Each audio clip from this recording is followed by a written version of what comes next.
We're live. Sorry We about are. that. Couple minutes late. I'm sitting here running my mouth and didn't hit the live button. So, and I have my special guest, the one and only Cranky One. My son was going to join us tonight.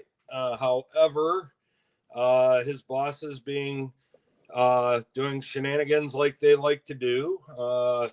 He had put in for the 4-day weekend, Friday through Monday, like we all do when it's race weekend. And we get back to my place last night. He looks at his phone. There's a message for him. Here's your schedule for the week, Monday, 3 p.m. So he had, and this is the thing that really bugs me, because he works in Troy, up north of Detroit, and he lives not far from there. But they decided to schedule him for Troy on Monday, and then he's got to come down to Taylor, which is like 2/3 of the way down to my place on Tuesday. It's like, Wow. It's like, why didn't you flip-flop that? Wow. Humble's in, yeah. Mike's in. Yes. Right, Humble beat Mike today. Look at that. How about that? Yeah, Humble was here at 6. Awesome. Well, I'm a poor replacement for your. I'm a bad understudy for Little Mishy there. Oh no, you're perfectly fine, because you folks just deal with it. That's it. That's all. Well, for those that weren't around here last year, well, actually, let me rephrase that, because they changed up the schedule on us at Michigan International Speedway. The powers that be at NASCAR, we lost our June race several years ago to Nashville, which I hear is a disaster, because you talk to especially the people in the especially the people that run the souvenir haulers, where you go and you buy your favorite driver's t-shirt or die cast car or whatever. They hate Nashville. They said it's one of the worst tracks they go to. And I'm not knocking, I've never been there, so I don't know for myself, but it's basically at MIS. I guess one of the main things is at MIS, you come up, you can bring in a soft-sided cooler with beverages. You can bring stuff in as long as they can see what you're bringing, and within reason. Nashville, this is what you can walk in with. You can walk in with one beverage. That's it. Well, and they don't sell any there? Oh, they sell it. The problem is it's $10. And I'll give you the prime example. I mean, Cranky, I don't know if you have them out your way. We have Big Boy restaurants. Used to. And in Michigan they're called Elias Brothers. Down in Ohio they're called Frisch's. Everybody's got their own name for them, but Big Boy has the concessions at MIS, and I started feeling a little iffy, like diabetics do. So I went down. I'm like, all right, you know what? I got to put something in me, because it's going to be a minute before we get back to the car. So I went down, ordered chicken tenders and fries, and a 20-ounce, just to get some sugar in me. I got a 20-ounce regular Coke. It was $22. Holy smokes. 3 chicken strips, a handful of French fries, and a 20-ounce bottle of Coke. Holy smokes. And this will tie into something else. One of my least favorite drivers in the sport. Jimmy Johnson? Who? Jimmy Johnson?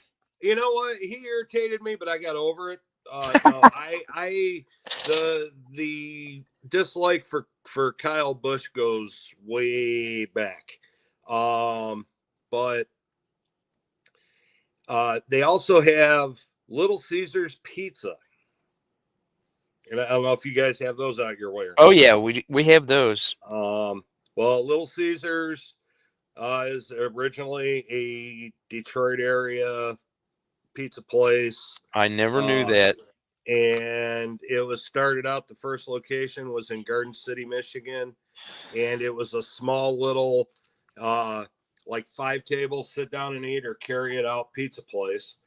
And since Mr. I passed away and the kids are running everything, including the Red Wings and the Tigers, in addition to the pizza, their quality has it's gone from like your corner pizza place where you go in and you get a really good pie, to like the McDonald's version of pizza. Everything's pre-made. That's harsh. Ready. That's harsh. Right. Now, they have Little Caesars there too. A slice, what they call a super slice, which is what we knew back in the day as a baby pan, is $10. And, Good night. And the piece of pizza is only about that big. So this is why I don't do social things. Right. Well, see, what we do, those of us have been doing this for a while, you pack up your vehicle with a good jumbo cooler with the stuff to make breakfast. So you get there super early so you get a decent parking spot. You tailgate, you make breakfast, you chill, you listen to the radio, you watch whatever. We were watching old NASCAR races in the parking lot. And then right before you're going to go in, you eat lunch. And then when the race is over, you come out and it's mass mayhem trying to get out there because everybody wants to go in the same spot at the same time. Well, they've been watching race car drivers, right? So you just pretty much, so you set up and you make dinner and you just chill and watch all the idiots fight over getting out. And then when the smoke clears, you jump in your car and take off. And we save a lot of money doing that. That's smart business there. Yeah. But yesterday, we're sitting in what they call the fan zone, where all the souvenir haulers are, and the big three come in and set up their displays with the latest and greatest of their cool vehicles, and a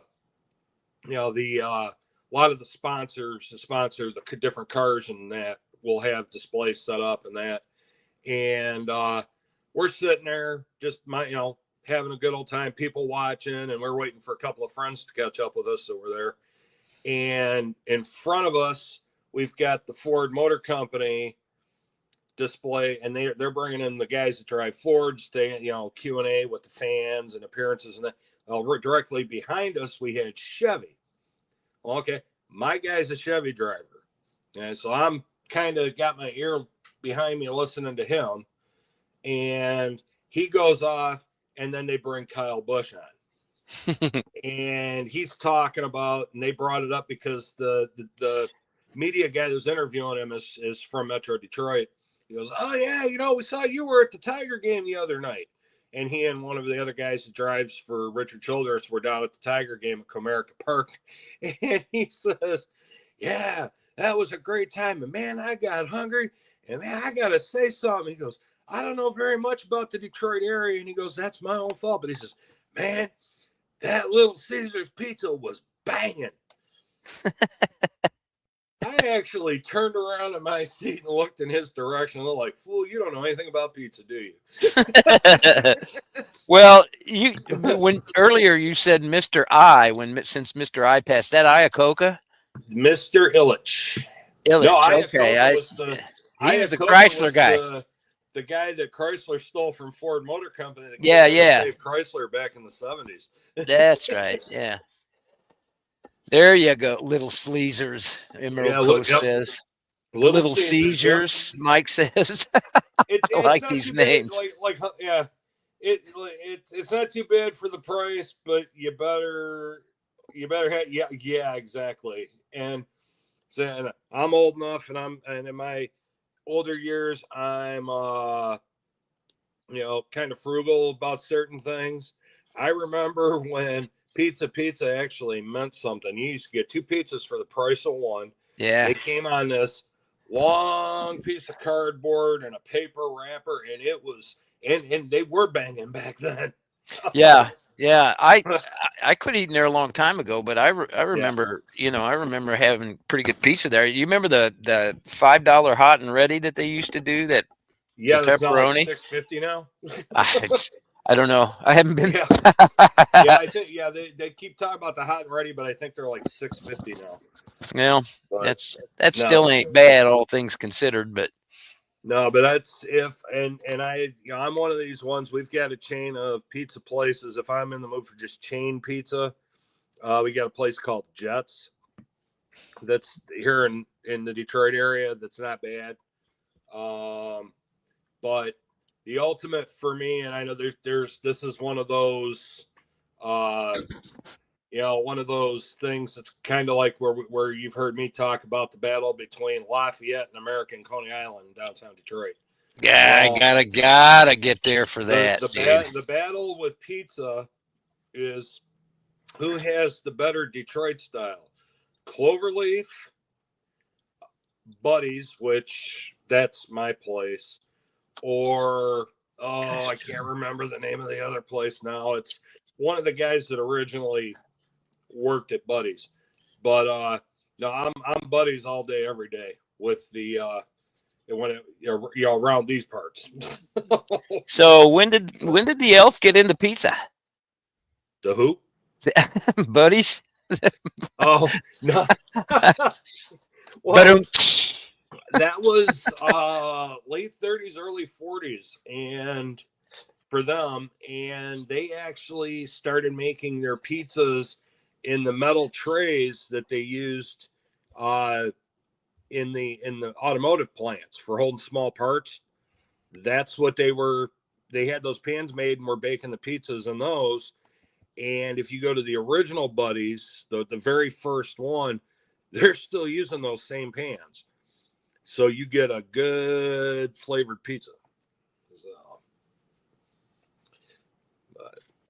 well, yeah, I was so it tickled the heck out of me when you told me you had a surprise piece there, or the other one was covered up there, and when I knew Dale would be there. That was awesome.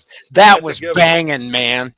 And when you pulled out that cranky button, man, that just it's like that's the first time I've ever been to the races. That was cool. Well, thank you. I figured, hey, it was your idea, so I know my camera work wasn't all the best, but yeah, they got a lot going on there. That's my my Dale Earnhardt colorized Silver Eagle, and it's actually a 2001, which was the year we lost him. And gosh, has it been that long? It has. Good night. I worked a lot with these guys back in those days, prior to that, and even a little bit after. And worked the with race team. Guy. What's that? The race team, Granger race team. Yeah. Okay. Worked with this guy for a little bit too. He's super guy. These both Roush drivers. This was my main guy.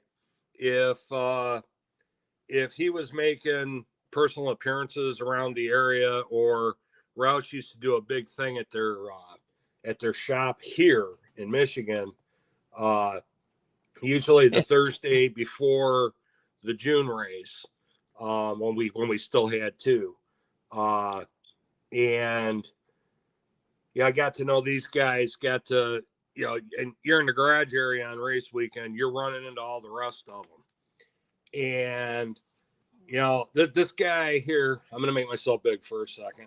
Absolutely. This guy here, for those of you that don't follow racing at all, let me see where to go. There we go. This guy, they called him the Intimidator. Okay. And the thing is, a lot of your drivers, especially your young guys, he would get up behind you on the track and rattle your cage. Let you know he was there, see if you can handle what he was dishing out. He had a black car. I mean, it just that car was intimidating when it was sitting still, let alone when it was moving. But I'll tell you right now, that guy had one of the biggest hearts of anybody in the garage. And really? He would come up and he would mess with everybody. He didn't care what your fire suit said on it, or what your what your team uniform looked like. He would come up and give you a hard time, and not being a jerk, he just come up and razz the hell out of you like a big brother. And I know the first time we went back to Michigan after we lost him, which we went there, we were at Michigan on Father's Day every year in June. And that first year that first race in June at Michigan, when we pulled in and all the motor coaches are there lined up for the drivers, because the drivers actually stay at the track all weekend. Motor coach lot, you go by there and his spot was empty and it was all like floral arrangements and stuff. Wow. And then cool. You're in the garage area doing your thing. And I mean, I've got big hands, but he made my hands look like baby hands, because he could walk up and get me like this. And I mean, I was not a small guy back then. He could get me behind both ears. There's a pressure point back there, and he could crank me in both of them at the same time like that. You get that, what you doing, boy? What you doing? What you up to? And he'd be just a big old grin on his face. And then those sunglasses he wore forever didn't help matters any either. Yeah, those well, gargoyles, man, man. But I figured, you know what? Since it was your idea, we were gonna, and I know you haven't been feeling good. That too. Figured I'd do something. If you were having a bad day that day, Sunday, I was gonna cheer you up or try to. Well, you did. You certainly did. And look at that. Look at that. It looks almost like it. It looks like almost like I got a Trump do going. Well, I was gonna say, I never noticed that. You know what? You guys could be brothers. Yeah. Yeah. Except one's a legend and one's not. Nah, you're a legend too. You're a legend too. So, no, but see, I know I've got a lot of followers that weren't here a year. Well, again, like I said, back in August, and I kind of got off topic there. What I was saying, NASCAR and Infinite Wisdom decided to move our August race date to June this year, which I don't have a problem with. Things worked out for the better. I got a buddy of mine that comes in from the west side of the state for the race every year. He and his wife and his in-laws come in. They got season tickets. And he never takes the Monday off. That's like golden rule. You always take the Monday off, because if you get rained out on Saturday, they're going to run on Monday. If you get rained out on Sunday, they're going to run on Monday. You got to take Monday off. And he's always, oh, man, I'm going to miss it, because the last 3 years it's rained on Sunday. So we've had to come back on Monday. This is the first year we haven't had to. And I said, yeah, man. And I kept bugging. I started in January. Take Monday off. Take Monday off. He took Monday off. We had beautiful weather all weekend.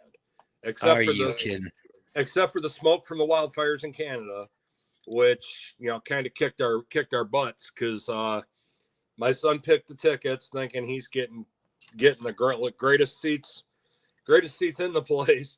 And boy, let me tell you, my knees are about the size of basketballs right now from the climate. Man, because he got them. It's the original grandstands at Michigan. So, and the way you know is because there's the steps and everything. The foundation is cement. It's not aluminum and steel like the rest of the track. Yeah. And you get about a third of the way up. You're going like this, normal grandstands, and you get about a third of the way up, and it does this. So you're going almost straight up. And Saturday we could definitely tell the smoke was in the air, because we were hot. Even he's a lot healthier than I am. He was huffing and puffing when we got to the top. It's like, Dad, I can't. All right, first off, slow down. Yeah. You got one of them pitch a tent seats on the way up. Well, Saturday I had to stop like 3 times to get my bare hands going up the stairs.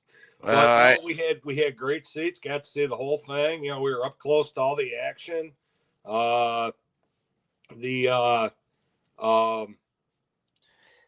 It didn't seem as loud this year when you did it on your your recording. You know what? The thing is, I've been having problems with the microphone on my phone. I got to get a new phone is what I need to do. I've had this phone since 2018. So it's about time for a new one. I'm just too cheap to go get a new one. But they, what I noticed though is it didn't go in and out when I was filming, and they because I watched that, I did that little short 19-second where I was like, 200 miles an hour up close. I don't know if you saw that one or not. Yeah. Sounded like I didn't have any problems with my, with it wasn't cutting in and out. So, but.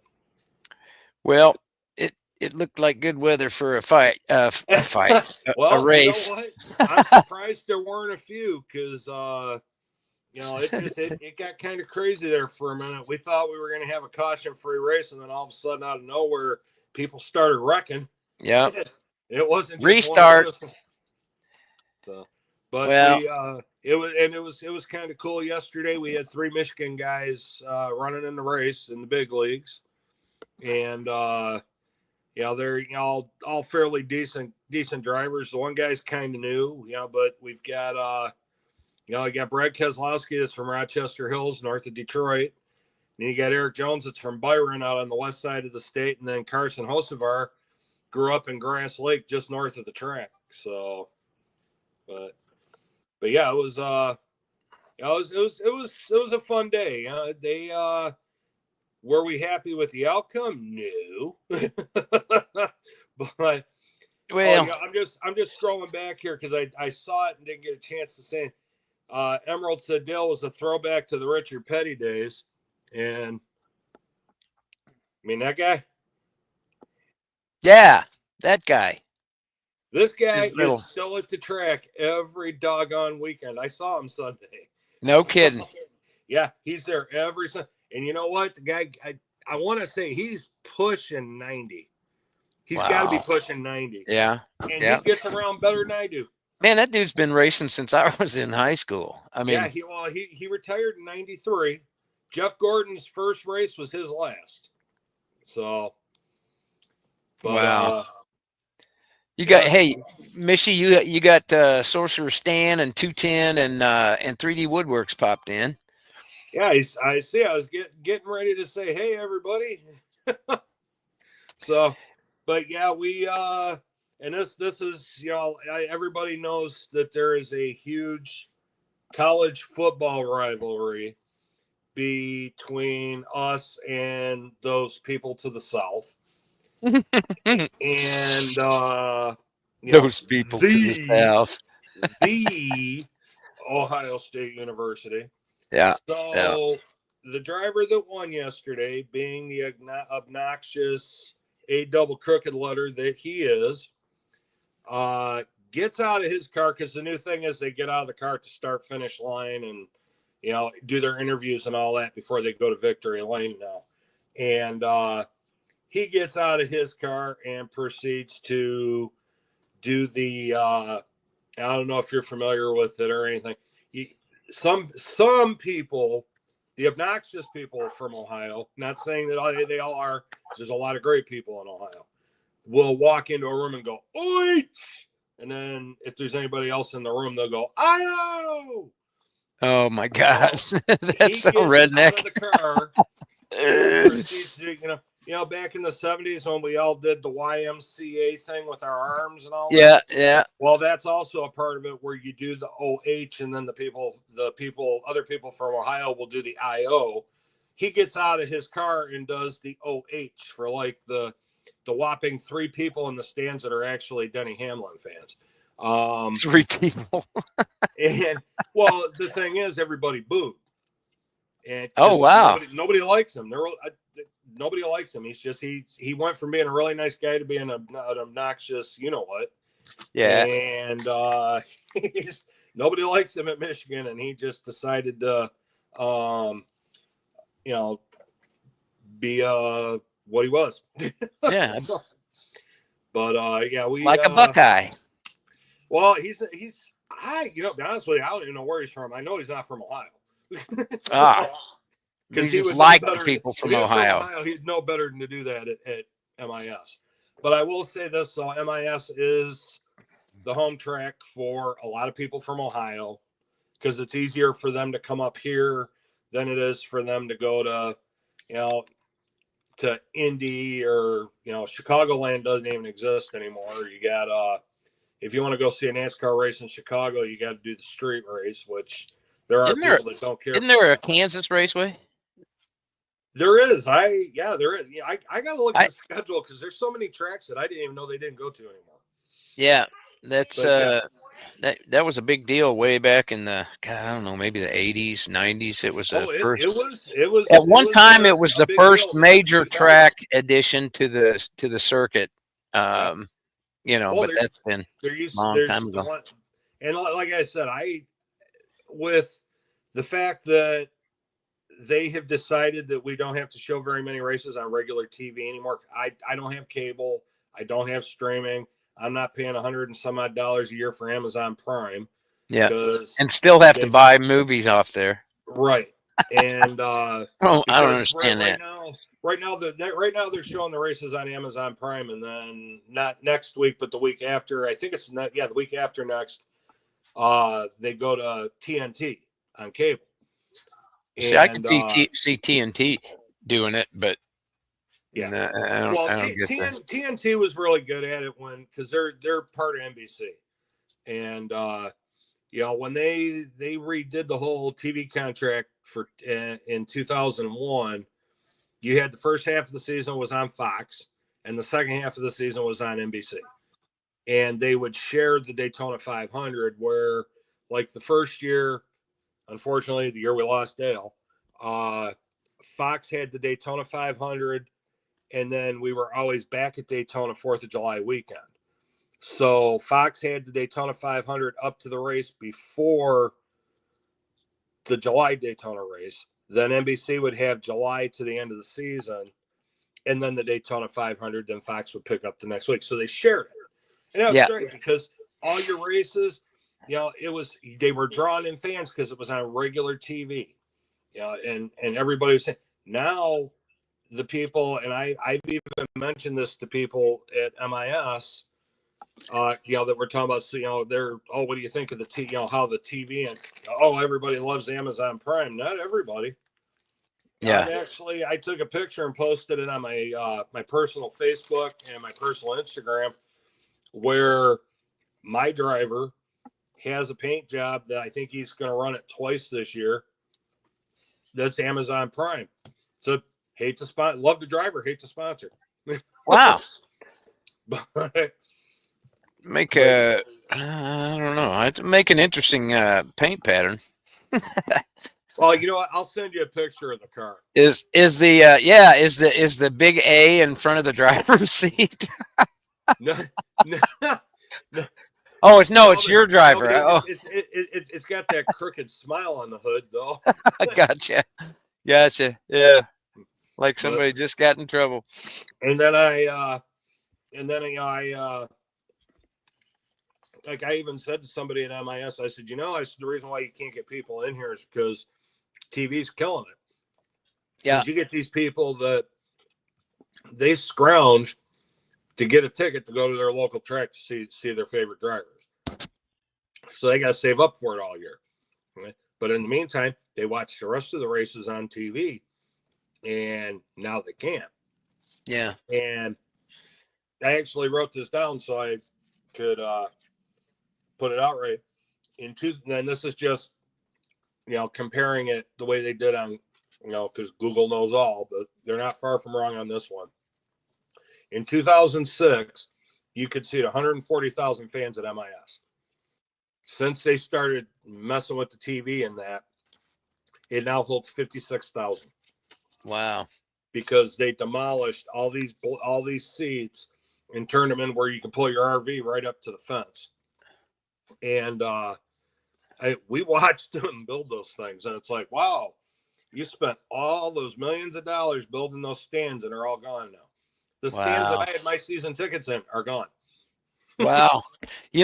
Pulling the RVs in there sounds kind of like Dingerville there at the College World Series here. Mm-hmm. When we had the old Rosenblatt, before they tore the Blatt down, it was Dingerville was cool. Everybody LSU people always come to the game. It doesn't matter whether the LSU's in the series or not, which is actually just getting started, I think. At least some of the teams are qualifying, but yeah, what else? Oh, good. I was just going to say, what else is happening in Detroit City? Is you guys on an alert for not yet any activities? That surprises me. Not yet, but let's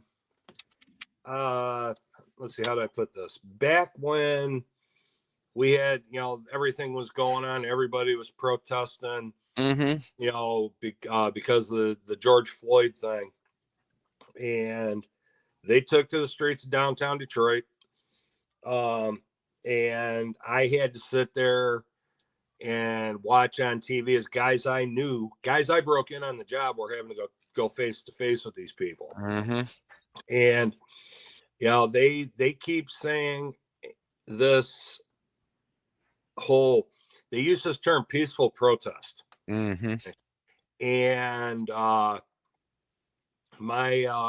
the one buddy of mine, he's a lieutenant. He is in charge of the mobile response force. I think that's what they call it, or mobile strike force.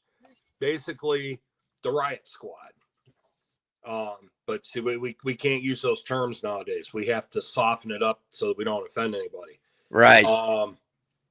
They were marching through downtown Detroit. They were marching to public safety headquarters, which when you interrupt the flow at public safety headquarters in Detroit, you are not just messing with the police department. You're not just messing with the Detroit Police Department. You're also messing with the Detroit Fire Department and the Michigan State Police, because MSP has a crime lab in that building.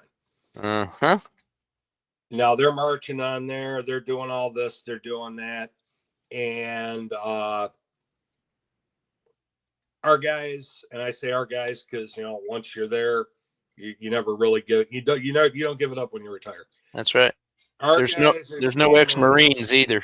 Right, exactly. Our guys are standing just about face to face with these peaceful protesters, and they're getting bricks thrown at them. They're getting glass beer bottles full of urine thrown at them. One night, and I watched this happen on live TV. Guy that I worked with for several years, he's getting ready to hang it up now. I think he's got like 6 months left before he retires. They gave them the order to, like, I can't remember. I don't remember what the actual thing is, but it's like basically, all right, pardon my French, everybody, the shit's about to get real. Get your gear on. And the way you're trained to do this in riot training is you go down to a knee, you tuck down to the ground as close as you can to the ground, you put your gas mask on, you put your Kevlar helmet on, strap it, and come back up ready to fight. Well, my buddy had just gotten his helmet on and buckled it, and he took a mortar in the top of the helmet. Ooh. We're not professional grade fireworks. They're shooting this stuff at the officers that are trying to hold the line. Armored vehicle pulls in. They start launching gas from, it looked like a fire nozzle off the top of the armored vehicle, launching gas, backing everybody up, backing them across Michigan Avenue, backing them up 3rd Street, all that.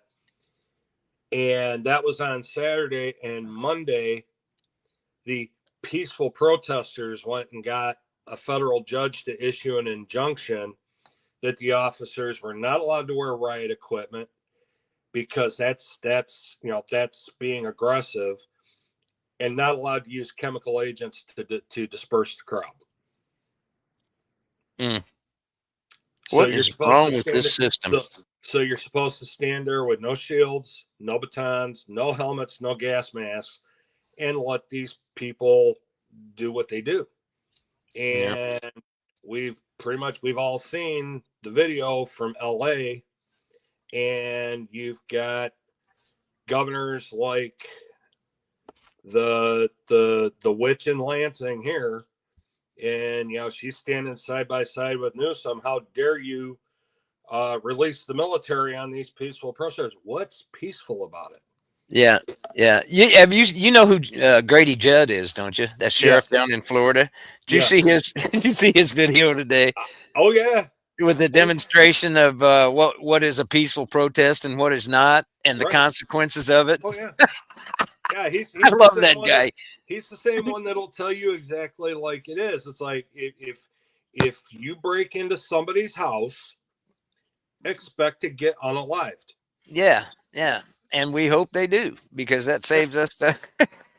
Or the one time they asked him, well, did your deputies really have to shoot that guy 19 times? Yeah, because it took 19 times to stop the threat. Yeah, and that's really a big thank you out to Hollywood, because so many people, there's a whole generation or two, Mishy, that have grown up watching this, getting shot on TV and movies and everything, and then you tough it out and you go, you either die immediately, which is totally not right, or or they get the top of their body knocked, blown clear off. It's not, people, they don't understand that when that adrenaline's running, the body is an amazing machine. It'll do it'll run a whole lot longer with holes in it than people think. Right. And then it ain't like Hollywood. And then you get the ones that think, oh, well, I've heard the people ask this question. Well, couldn't you just shot the gun out of his hand? Yeah. No. Yeah. Go get him, Clint. Why can't you just shoot him in the knee? Because they can still shoot back if you shoot him in the knee. Yeah. and while they're trying to kill you, they're already lining up their attorney on how to sue you for shooting them in the knee and not taking them out. and I can tell you firsthand knowledge. The other one, I can tell you firsthand knowledge as somebody that had to wear one for 20 years, and I'm still wearing one, and I'm in the private sector. The whole thing in Hollywood where, oh, you get shot in the vest, and you're like, oh, hey, I got shot in the vest. Okay, yeah, and you just keep running on. No. Nope. You just got hit by a Mack truck. And you're going to have broken ribs, and you're going to have bruises that are going to take months to go away. And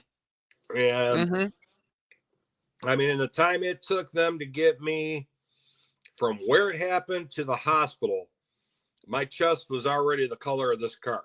Yeah, I believe it. And even though they didn't penetrate the vest, I had 3 little red dots where, had I not had a vest on, that would have unalived me. 3D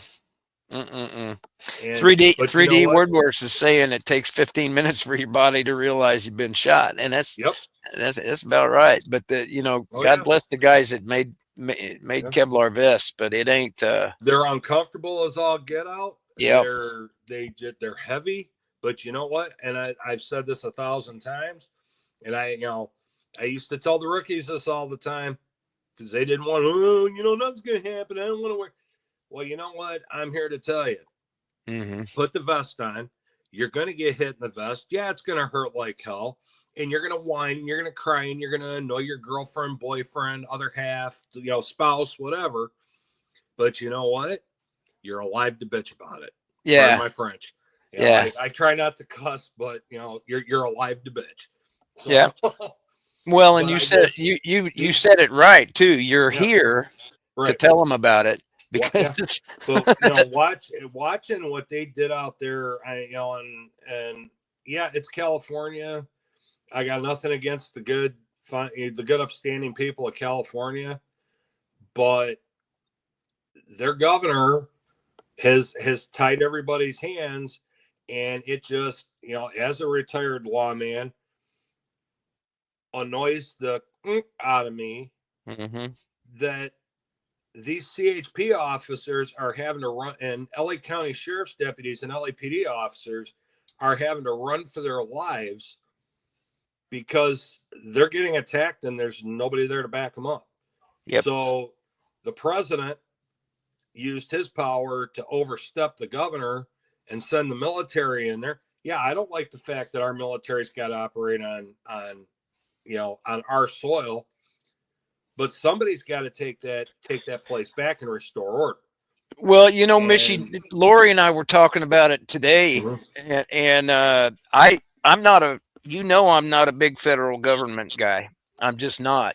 And right. there's about 3 real responsibilities for federal government, and one of them is the protection of the borders, and right. this is all tied to that, in my opinion. And this ain't like Kent State. Right. I remember when Kent State happened, and those guys, they were sticking flowers in the barrels of guns, right. And they got shot down. But it's a little different today when they're checking, and supposedly they're setting up pallets of concrete blocks and bricks and everything in all, I won't say all, but several liberal cities. Yeah.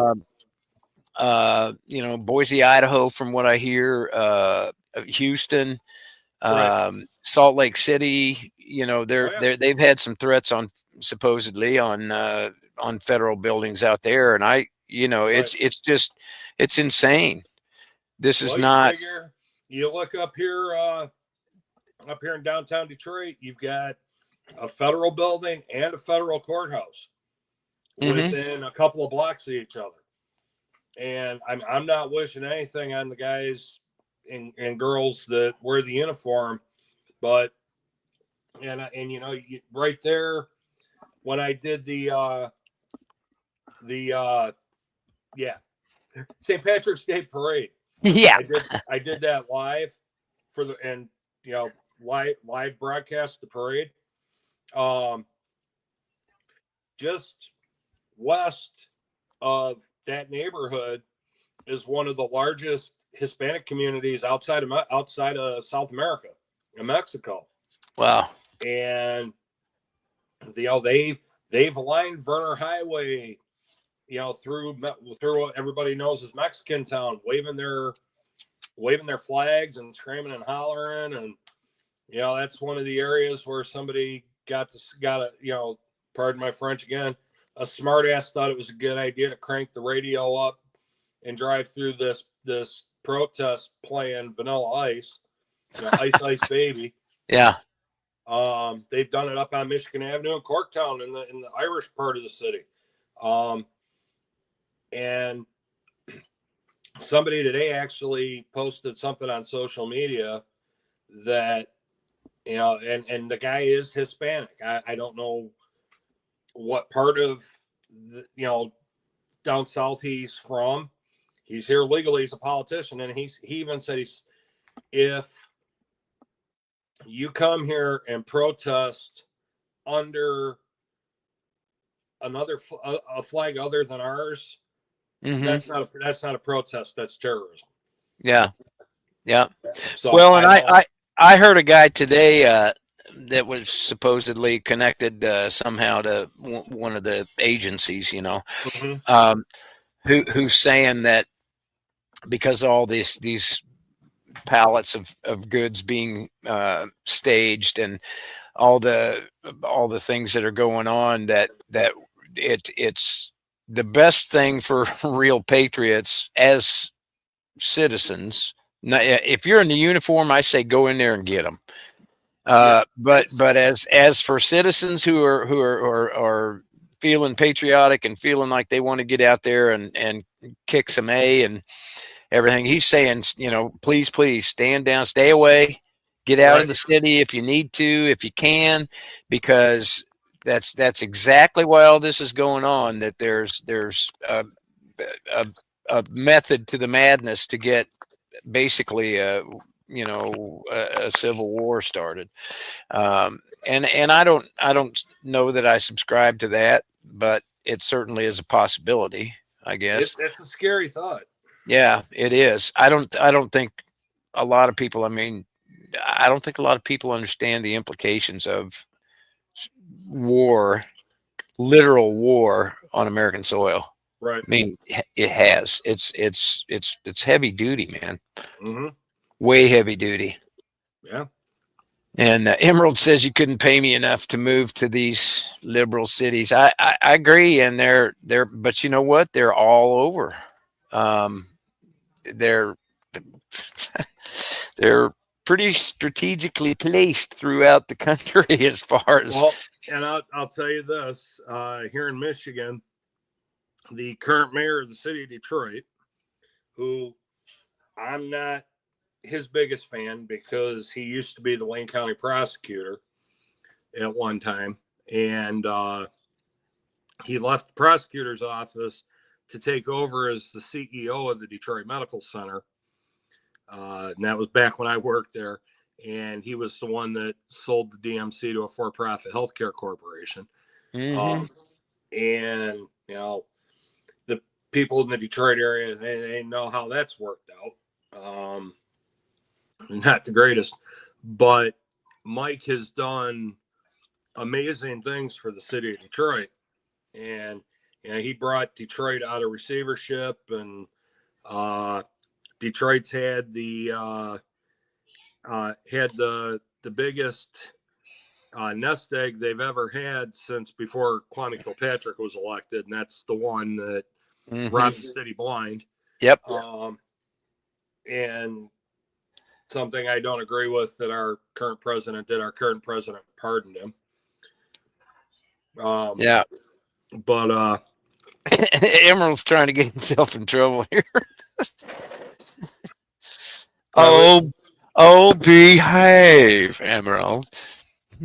What I miss? Okay, let's see.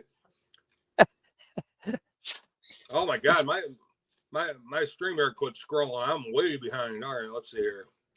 The next 10 years are going to be rough. Yeah. You couldn't pay me. Boom. Emerald, Emerald, we talking about Mike Duggan?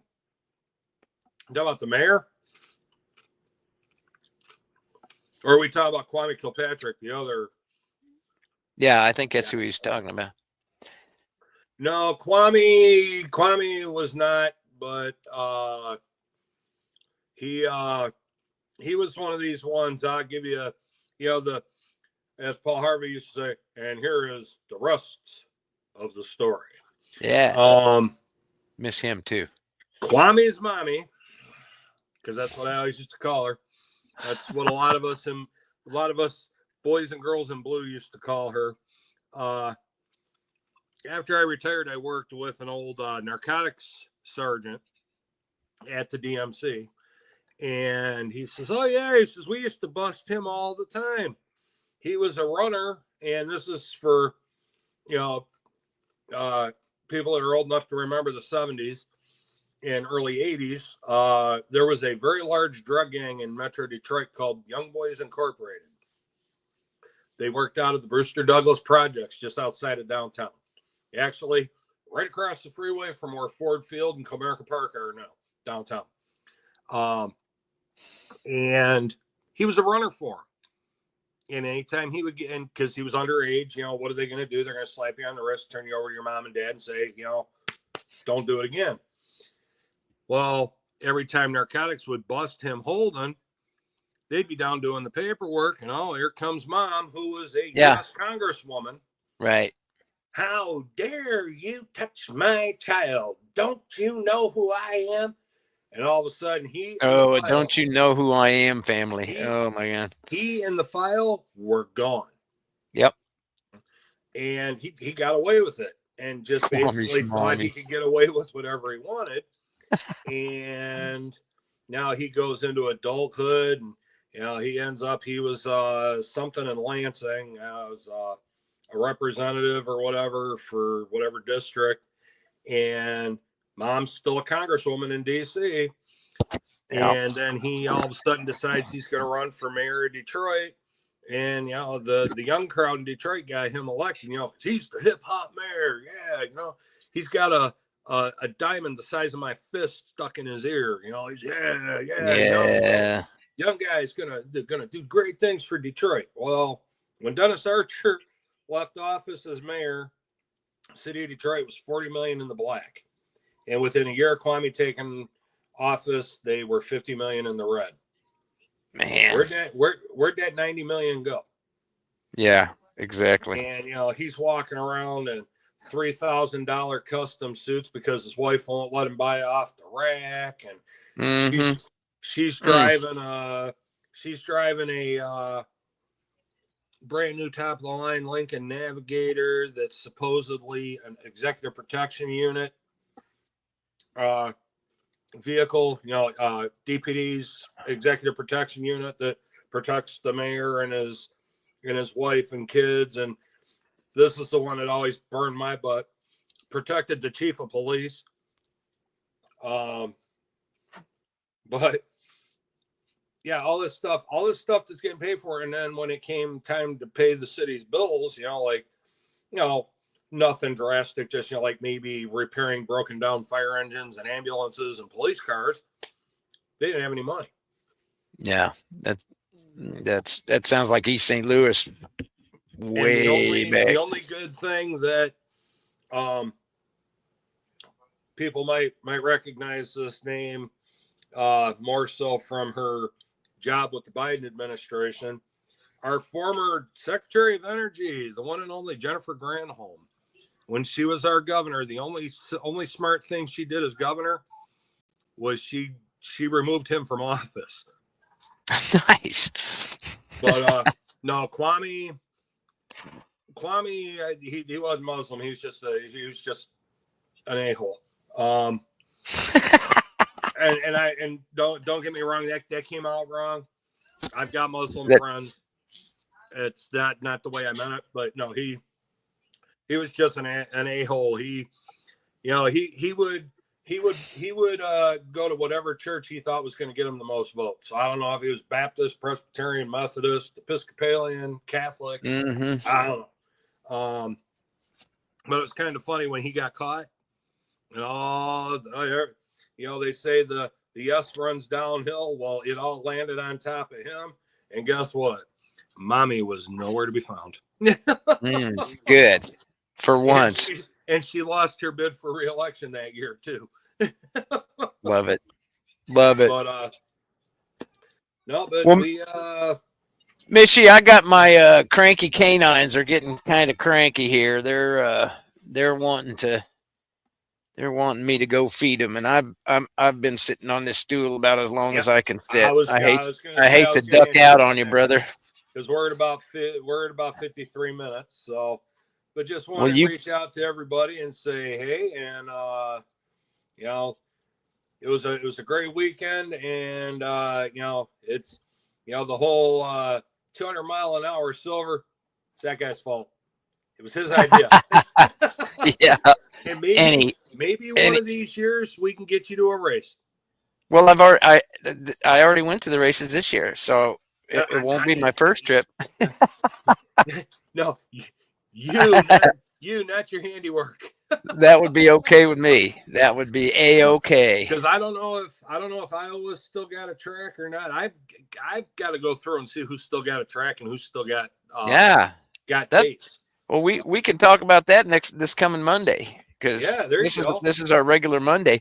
And the only other thing I'm gonna bring up next Monday has been stuck in my craw is low T, and y'all think about that and all the ads you're seeing on TV and the radio and all that for low T, and we'll talk about that come Monday. But I got an interesting take on it, is all I'm saying. And we didn't discuss up here. Oh my gosh, I shouldn't open this can of worms. But folks, the United States Postal Service was successful this week in finding the country, specifically England, in the United Kingdom, across the Atlantic Ocean before my package has gotten to me from Mishy. He mailed a package to me the same day that he mailed, I think, Jack Stacks, wasn't it? Yes. I sent Jack Stacks and you a package the same day, and Jack Stacks got his, and yours is still. Mine is still out.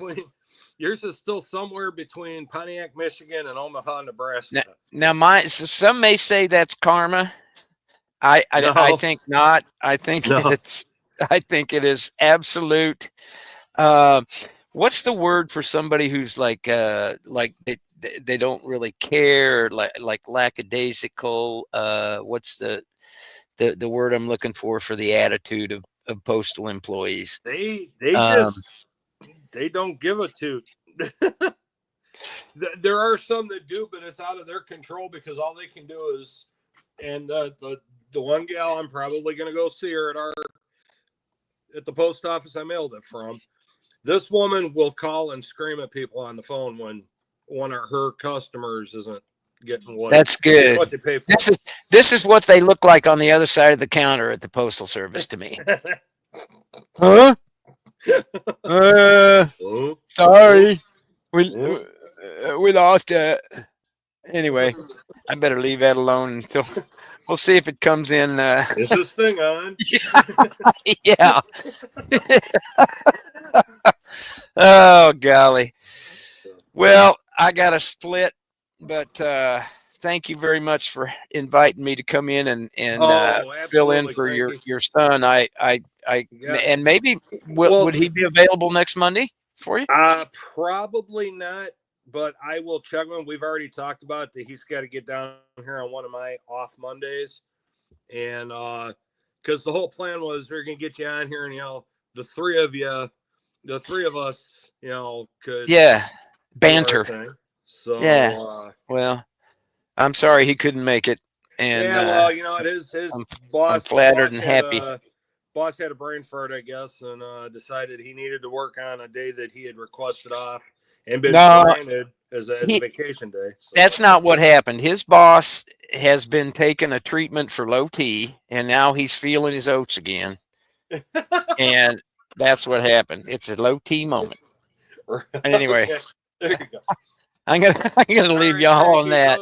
Go take care of the kids and yourself, and we'll talk to you soon. We'll definitely be on here next Monday. This is, like you said, a rare occasion that because I always take the 4 days of race weekend off, and so here I am. So, well, everybody that came in tonight, stay safe out there. Keep your head on a swivel. Definitely. Keep stacking and stack the right stuff. Precious metals are going to be brass and include brass and lead here before too long, in my opinion. That's just my opinion. Yes, sir. Everybody stay safe. I won't say the rest of it. I'm going to get out of here too. Everybody keep stacking, keep hunting. We'll see you soon. We're out.